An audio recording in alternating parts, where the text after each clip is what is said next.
وہ قبائلی لشکر جب اس نے راولپنڈی میں ڈیرے ڈالے تو باغ سردارہ میں جو باغ ہوتا تھا جو رائے زادہ سجان سنگھ کی ملکیت تھا، انہوں نے وہاں ڈیرے ڈالے اور یہاں انہوں نے حملہ کیا سکھوں پر، 22 نمبر چنگی کے سکھوں پر، لیکن ان سکھوں کے پاس اسلحہ موجود تھا، انہوں نے ان کا جواب دیا اور انہیں ایک طرح سے پسپا کر دیا۔ تو کہا یہی جاتا ہے، جو تواریخ پہ لکھا ہوا ہے، کہا یہی جاتا ہے کہ اس کے بعد وہ لشکر پسپا ہو گیا اور وہ لشکر پھر بکھر گیا، اور ان میں سے لشکر کے کچھ لوگ تھوا خالصہ پہنچے اور انہوں نے فائرنگ بھی کی اور لوگوں کو یرغمال بھی بنایا، لوگوں کو مارا بھی، اور اس کے بعد 93 خواتین تھیں جنہوں نے ایک کنویں میں کود کر خودکشی کر لی، اور میں نے اس پر بلاگ یہ کیا ہوا ہے تھوا خالصہ کا قاتل کنواں، اس کا میں جو لنک ہے اس کے ڈسکرپشن میں شیئر کر دوں گا، اگر آپ چاہیں تو وہ بھی دیکھ سکتے ہیں۔ یہ 22 نمبر چنگی جو میرے دیکھتے ہوئے میں کوئی 15-18 سال سے تو اس علاقے کو جانتا ہوں، یہ بہت ساری بدل گئی۔ یہاں سے ٹینچ بازار شروع ہوتا ہے، یہ ٹینچ بازار ہے۔ عام طور پر کہا جاتا ہے کہ ٹینچ بازار ایشیا کا نہیں تو جنوبی ایشیا کا سب سے لمبا بازار ہے، کیونکہ اس کی طوالت 2 کلومیٹر کے لگ بھگ ہے، لیکن اگر اصولی طور پر دیکھا جائے تو خیبر پختونخوا کا ایک علاقہ ہے بٹخیلا کا بازار 4 کلومیٹر لمبا ہے، وہ بھی میرا دیکھا ہوا ہے۔ تو اگر اس بازار سے اس بازار کو ملایا جائے تو وہ بازار زیادہ لمبا بنتا ہے، لیکن اگر آپ نیٹ پر بھی سرچ کریں تو آپ کو لمبا بازار یہی ٹینچ کا بازار ہی ملے گا۔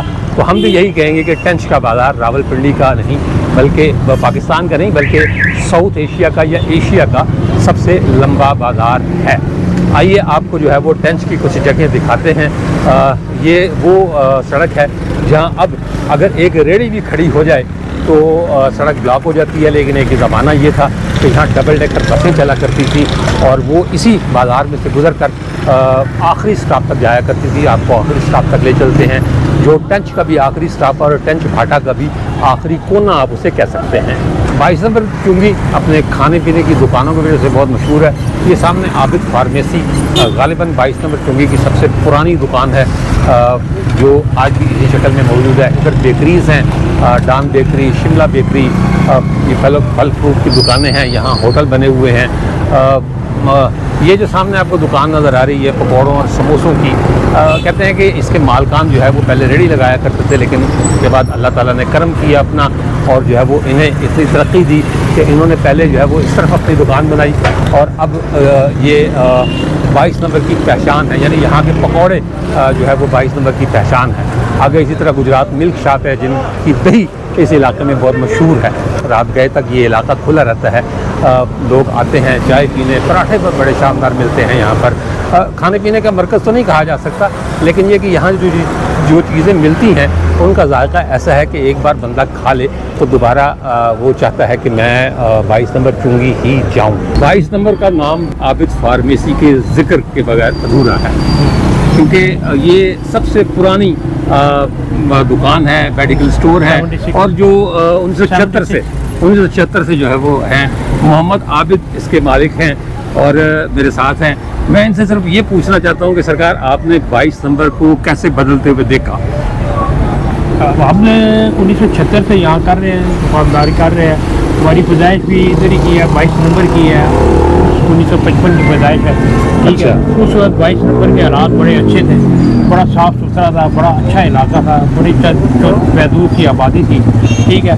بالکل اس میں یہاں کوئی لڑائی جھگڑا کوئی وہ نہیں تھا، ٹھیک ہے جی۔ بڑے اچھے یہاں پہ حالات تھے، ٹھیک ہے۔ صفائی کا بہت اعلیٰ نظام تھا، ٹھیک ہے۔ 7 بجے سارا بازار بند ہو جاتا تھا، ٹھیک ہے۔ 4 بجے یہاں سے بالکل عصر کے بعد سنسان ہو جاتا تھا، ٹھیک ہے۔ تو کوئی یہاں پہ وہ گاڑیاں نہیں تھی، کوئی موٹر سائیکلیں نہیں تھی، کچھ بھی نہیں تھا، ٹھیک ہے۔ تو اس کے بعد آہستہ آہستہ یہ پھر چینج ہوتا گیا۔ ڈبل ڈیکر بس چلا کرتی تھی، ڈبل ڈیکر بس چلا کرتی تھی، ٹھیک ہے۔ یہاں سے جاتی تھی، 22 نمبر کا اسٹاپ تھا یہاں پہ ہمارے دکان کے سامنے ہی، ٹھیک ہے۔ پھر وہاں ایک اسٹاپ اس کا اقبال ہوٹل کے پاس تھا، ایک ڈسپینسری گراؤنڈ تھا، ایک آخری کسائی چوک تھا۔ اچھا، کسائی چوک اس کی آخری وہ تھی، ٹھیک ہے۔ وہاں سے وہ واپس ہوتی تھی، ٹھیک ہے۔ جاتی بھی تھی آتی بھی دونوں تھی، اچھا، ٹھیک ہے۔ ایک جا رہی ہے ایک آ رہی ہے، اس طریقے سے، اور کوئی ٹریفک رک نہیں تھی۔ آپ نے بھی کبھی سفر کیا؟ ہم نے بہت سفر کیا ہے ڈبل ڈیکر میں، اور جب یہ چلی ہے اس کا بھی ہمیں پتہ ہے، ٹھیک ہے۔ تو اب مجھے اس کا اکثر یاد نہیں ہے،